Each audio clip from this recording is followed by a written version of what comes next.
Vivre avec un être, l'aimer. Et soudain, en une seconde, découvrir quelqu'un d'autre.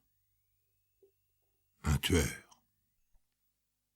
Sur une plage déserte de l'Atlantique, aux environs d'Agadir, un chien jaune galope le long des vagues. Il est maigre, le poil pelé, le museau pointu. Il a commencé par tourner autour des caravanes des campeurs. Un couple de touristes allemands lui a jeté des restes.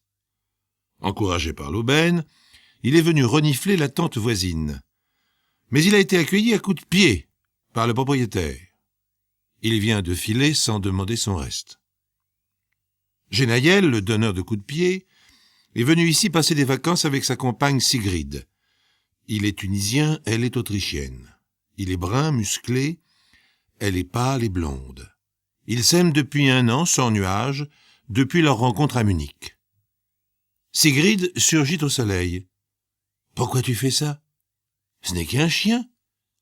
Il ne voulait de mal à personne. » Le chien est comme la femme. Il n'a pas d'âme. Si tu lui donnes à manger, c'est lui qui te mangera. Mais qu'est-ce que tu racontes, c'est une plaisanterie? Pas du tout. Ça ne m'étonne pas qu'une femme s'attendrisse sur un chien galeux. Et il retourne dormir sous sa tente. C'est la première fois qu'ils se disputent depuis 1 an qu'ils vivent ensemble. Genaïel travaillait comme chauffeur d'ambassade en Autriche lorsque Sigrid est tombée amoureuse de lui. Jamais elle n'a vu cette lueur méchante dans son regard, jamais. Leurs voisins, des Allemands, 2 couples paisibles, sont occupés à faire griller du poisson. Sigrid les rejoint pensivement, en regardant le chien jaune qui court toujours le long de la plage, mais à distance respectable. Elle vient d'avoir peur. Elle a besoin de se réfugier auprès de gens tranquilles. Elle les envie tout à coup d'être heureux. Pourtant, elle l'était il y a 2 minutes. Genaïel est un peu fatigué ce soir. Il a dû trop nager. Je peux rester ? Comme le chien jaune, elle se retrouve à demander l'aumône d'une présence. L'animal se rapproche en cercle prudent, l'échine basse, l'oreille méfiante, puis finit par s'asseoir sur le qui-vive, comme Sigrid. Elle s'en veut de penser cela, mais elle n'a pas envie de retourner auprès de son compagnon. Peur de recevoir un coup de pied, elle aussi. Et puis leur tente n'est pas aussi accueillante que le confort des caravanes. Genaïel n'a jamais d'argent.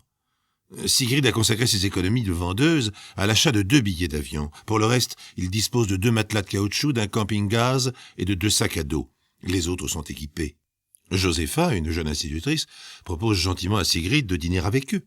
Son mari, Karl, insiste. Leur copain Peter, un garagiste, et sa femme Margaret plaisantent. Allez le chercher. Il y a du poisson pour tout le monde. Sigrid vient de refuser, alors que Genaïel sort brusquement de la tente, sa carabine de chasse à la main. Le garagiste dit « Il va chasser à cette heure-ci, mais il fait nuit. » Mais Sigrid a compris. Elle se précipite vers le chien, le chasse en criant « Va-t'en, il va te tuer, file !» Le chien jaune détale, la queue basse. Sa silhouette se confond presque avec le sable au moment où le coup de feu éclate. Les témoins entendent un jappement de douleur et l'animal disparaît derrière une dune. Le silence revient brusquement. Les 4 occupants de la caravane, sidérés, regardent approcher Genaïel, l'air décontracté. « Vous avez eu peur, hein? Ce chien a sûrement la rage. Il ne faut pas le laisser s'approcher. Tu viens, Sigrid ?» Le ton est sans réplique. Et il entraîne sa compagne fermement, un drôle de sourire au coin des lèvres. Elle bredouille des excuses et le suit, la tête basse, craintive. Enfin, que se passe-t-il? Où est le garçon qu'elle a connu, drôle, insouciant, tendre? Sigrid a une boule dans la gorge. À l'abri précaire de leur tente, elle veut dominer la situation. Enfin, qu'est-ce qui te prend? Tu tues les chiens maintenant? Je tue les chiens enragés. Tu ne vas pas en faire une histoire. Mangeons. Mais c'est toi qui le dis qu'il est enragé. Et tu l'as sûrement raté en plus. Il doit se traîner quelque part, blessé. Et alors? Il crèvera loin d'ici? Tu manges ou non? J'ai pas faim du tout. Tu m'as coupé l'appétit. Je vais le chercher. Mais tu es ridicule. Sigrid marche dans le sable encore chaud de la journée et grimpe à travers les dunes. Elle cherche dans l'ombre la trace de l'animal. Un léger sillage de pattes, puis enfin un petit tas de poils jaunes enfouis dans un creux d'herbe qui gronde peureusement à son approche. À la patte arrière droite, Sigrid distingue un caillot de sang qu'il lèche avec application. La balle lui a traversé la cuisse. Il n'est pas enragé, seulement couvert de puces et de tiques. Il se laisse même approcher à force de patience et caresser par la main tendue. Puis Sigrid parvient à le prendre dans son t-shirt et à le transporter. Mais où? Pas question de le ramener sous la tente, le mieux serait de demander de l'aide aux occupants de la caravane. Genaïel sera furieux, mais tant pis. Elle approche. Elle entend déjà le bruit lointain des conversations mêlé à celui de la mère, lorsqu'une main lui saisit brutalement l'épaule. Ne bouge pas, ne dis rien. Genaïel tient sa carabine, ses yeux brillent dans la nuit comme ceux d'un loup. Et Sigrid se dit, « Il va me tuer. » Écoute-moi bien, Sigrid. Ça te plairait d'habiter une caravane comme celle-là? Qu'est-ce que tu veux dire? De quoi parles-tu? Enfin, on n'a pas les moyens. J'ai un moyen. Je tue ce Peter. L'autre est d'accord. Et on s'installe à sa place.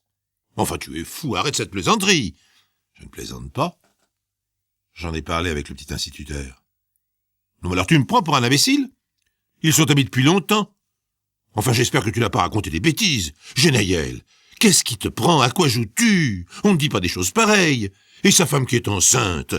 Je suppose qu'elle est d'accord elle aussi, hein? Si elle n'est pas d'accord, j'aviserai. Allez, avance. Avance, je te dis. 1 an de vie paisible, 1 an durant lequel elle a vu Genaïel rire et plaisanter, bricoler son appartement, repeindre les murs, lui offrir des fleurs, et voilà que brutalement, cette nuit, en 1 seconde, tout bascule. C'est tellement incroyable que Sigrid avance comme une automate, le chien dans les bras, subjugué, ne sachant quoi faire d'autre. Elle marche devant, le chien dans les bras. Elle arrive dans le halo de lumière de la caravane où les 4 amis achèvent leur repas. Elle les entend rire. L'une des femmes dit « Tiens, vous revoilà, réconciliés ?» Alors qu'est-ce qu'il a, ce pauvre chien? Un brouillard passe devant les yeux de Sigrid. Elle voudrait crier quelque chose. Elle ne peut pas. Elle lâche le chien qui tombe en gémissant à ses pieds. Son bras désigne Peter. Elle bafouille péniblement. Allez-vous-en, il va tuer, il va... Peter et ses amis ne comprennent pas, bien entendu. Et à la même seconde, Sigrid se sent bousculée. Genaïel passe devant elle et il tire. À l'instant même où elle parvient à crier « Il est fou !» Comme au ralenti, elle voit Peter s'écrouler. Karl se précipiter sur le tueur en même temps que Margaret. Elle voit Josepha à 4 pattes ramper vers son mari. Ensuite, tout est flou, embrouillé. Elle a dû s'évanouir. Lorsqu'elle retrouve sa lucidité, Peter est mort, Karl a assommé Genaïel et l'a ligoté solidement. Josepha pleure en berçant le corps de son mari. Et Margaret est partie au volant du camping-car chercher la police. 1 an plus tard, à Munich, Genaïel a été extradé et passe en jugement. Il n'est pas chauffeur d'ambassade. Ce n'est qu'un petit voleur minable, recherché pour des braquages sans envergure. Il vivait avec de faux papiers, et depuis sa rencontre avec Sigrid, se tenait tranquille. Il se consacrait uniquement à son travail de gigolo. De temps en temps, il jouait aux cartes avec des copains, trafiquait un peu, histoire de ramener un peu d'argent chez Sigrid et justifier son mensonge. Sigrid ne s'est jamais doutée de quelque chose. Elle avait connu et aimé un être normal, jusqu'à cette seconde où il avait tiré sur le chien jaune, là-bas, sur cette plage d'Agadir. Elle n'avait rien senti de bizarre. Il était gai, tendre, parfaitement à l'aise. Jamais de propos insultants, jamais de comportement agressif. Au contraire, il disait toujours « Je suis tunisien. Chez nous, on a le sens de l'hospitalité, on prend le temps de vivre. » Et il lui racontait la mer et les senteurs de jasmin, les maisons blanches et le ciel si bleu. « Un jour, disait-il, un beau jour, je t'emmènerai là-bas et nous serons heureux. » Sigrid ne comprend toujours pas, durant le procès, ce qui a provoqué ce changement, cette rupture folle, incompréhensible dans leur rapport. Rupture qui se poursuit lors du procès. Car malgré les évidences, Genaïel a adopté un système de défense totalement stupide. Il prétend qu'il n'a pas tué. Il maintient que Peter, le jeune instituteur, était d'accord avec lui. Qu'ils avaient parlé ensemble de ce crime. Il tient des conférences entre les audiences, se conduit comme une vedette avec les journalistes, au point que son avocat renonce à le défendre et quitte le tribunal en pleine audience. Je me démets de mes fonctions.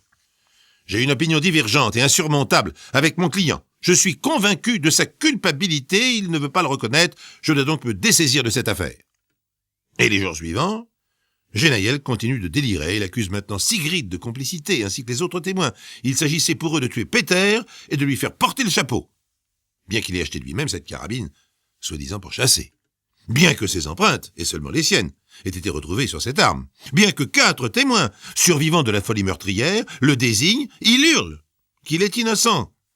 Qui a tué? Ah, c'est au juge de se débrouiller. Lui, il n'en sait rien. Qu'a-t-il vu? Rien. Il a juste entendu un coup de fusil et les autres lui sont tombés dessus. Sigrid témoigne, incapable d'expliquer le comportement de son amant. Je l'aimais, jusqu'à cette seconde où il a tiré sur le chien. Même avant, lorsqu'il a chassé à coups de pied, j'ai voulu croire à une mauvaise plaisanterie. Non, je ne comprends pas. C'est effrayant de cesser brusquement comme ça d'aimer quelqu'un. Je me suis senti vidé, incapable de réagir, comme si je n'étais pas concerné. J'aurais pu l'empêcher de tirer, peut-être lui arracher son arme, hurler pour prévenir les autres. Je n'y suis pas arrivé.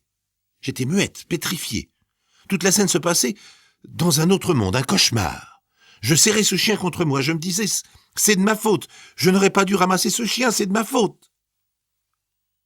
Je suis tombé malade après cette histoire, une dépression grave. J'ai eu l'impression d'être devenu folle moi-même. Josepha a perdu son bébé. Margaret est veuve, Peter est mort et Karl regrette de ne pas avoir tordu le cou de ce dingue. Il le dit au juge. C'est ma femme qui m'en a empêché. J'allais le massacrer. J'en suis encore malade. Genaïel a été condamné à perpétuité. Sigrid est retournée à l'hôpital. Cette sombre nuit d'été sur une plage de l'Atlantique, il n'y eut en fait qu'un seul rescapé de l'histoire. Un chien jaune, qui s'est enfui en boitant, la queue basse, soigner ses plaies loin des humains. Ah, s'approcher des hommes est une chose dangereuse. Les chiens jaunes égales le savent, eux, qui vivent de leurs déchets, de leurs coups de pied, depuis des temps immémoriaux.